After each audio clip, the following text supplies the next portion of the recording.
students, enjoy some everyday use vocabs and context. For English definitions, check the description below. Not for others, enjoy, that's all.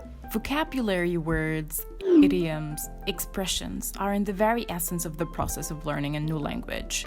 I once stumbled upon a quote that says, "The knowledge of a word not only implies a definition, but also implies how that word fits in the world." That quote highlights how important for us teachers to not only teach the word, but rather teach how to use it. In this video, I'm gonna share some fun, easy, effective ways I used to teach or revise vocabulary words with my students. All of the following activities have been tried in my classes, and I'll provide you with the procedures, durations, and some outcomes as well. We'll share with you guys my own samples, so stay tuned. I just want to note that the number of students I do those activities with range from 10 up to 20. I guess classes with larger numbers will need more time. First activity.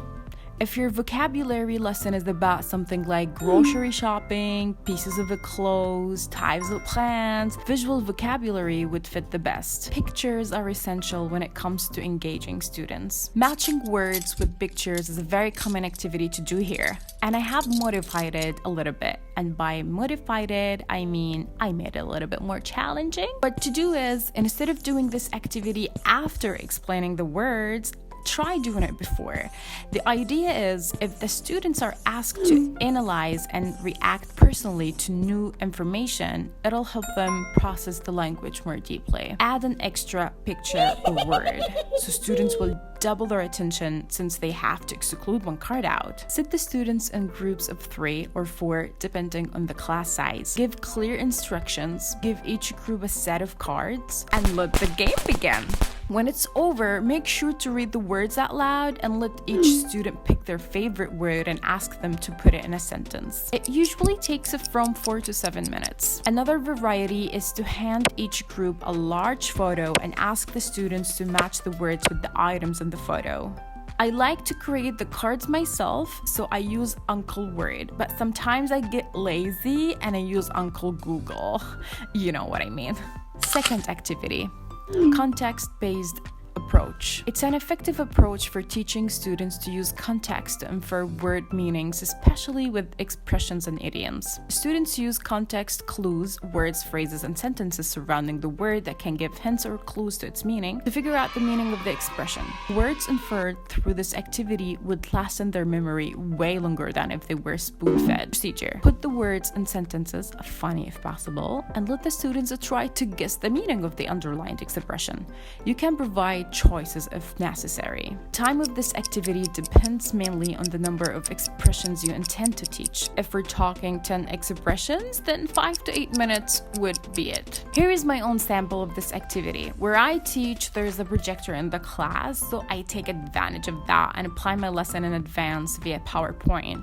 The result is that they stay engaged for longer, and whereas engagement, there is a memorable learning process. Third activity. The blind seed. This activity is actually my personal favorite because it triggers other language skills as well. Procedure.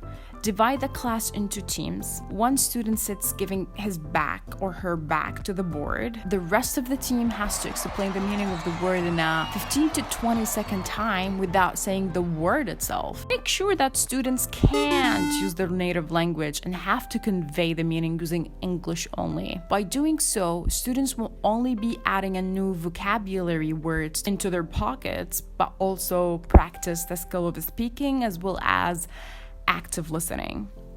I mean, yeah, those skills were kind of acquired under stress, but trust me, it's worth it. Fourth activity. Storytime circle. Procedure. Sit the students in a big circle. Write all new words or expressions on the board without definitions. Read them once or twice out loud. Start the activity by telling the students, "Well, dear students, today you're no longer students. You're storytellers." Trust me, students will get excited having a new title and will get really motivated to do this activity. Start with the student who always gives you a hard time. And nah, just kidding. Start with one of the students and ask him or her to choose any of the word written on the board. After choosing the word, explain it to them, indicating which part of a speech it is. Now let the fun begin. Ask the student to begin the story with a sentence including this word. The other student chooses another word and carries on with the story with another sentence. The third will do the same, and so on and so forth, until all of the words are being chosen, explained, and used. I personally prefer to do this activity when there is a revision. By doing so, I save time and counteract the effects of students forgetting the words. P.S. Remind the students that the story should maintain its coherence. So for example, if the first student starts with "there was a grumpy man," the second student can't produce a sentence like "the girl is speeding." Nah, won't work. This is a great practice of sentence structure, imagination, making sense, and creativity. Usually words that are used in this way would be hard to be forgotten. And this is basically every teacher's dream, you know, getting in the class and be like, who remembers the meaning of a grumpy? And boom, entire class raising hands. In my sample here, as you may already guessed it, the unit was about food, and I gathered all of the vocabulary words in that unit and used this activity for revision. Last activity. Okay, this last one might... So this is what you gotta do. Write all new words with no definitions, no information, no clues at all. Fold the papers and ask each student to pick a paper. Tell them you're not going to explain the meaning, yet they have to use their, I don't know, imagination to make a sentence using the word. Give them like a couple of minutes.